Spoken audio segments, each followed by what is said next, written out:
नमस्कार प्रणाम।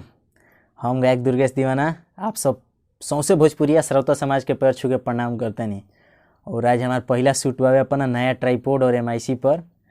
और आज कुछ महतारी के दरबार में अर्जी लगावत नहीं जाए तो आप सब सुनी जाए और ढेर सारा प्यार दुलार बरसाई जाए। जैसे बरसा के हमारा के लखनऊ तक ले पहुँचैले रहनी है, फिर से दोबारा पहुँचाई जाए ताकि अब की तो एगो खाली को कैल बनी, अगला बार 5 गो को के जाए। तो आई कुछ महतारी के भजन गावत हैं, आप सभी सुनी। कि निमिया के डाढ़ी मैया लावेली झोलू हवा हो, कोई झूली रे भैली ना।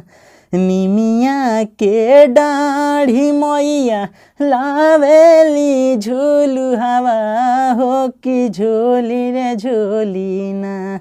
मैया गावेली गीतिया हो, कि झोली रे झोली ना। झूलावा झूलत मैया के लगली पियसिया, कि चली रे भैली ना।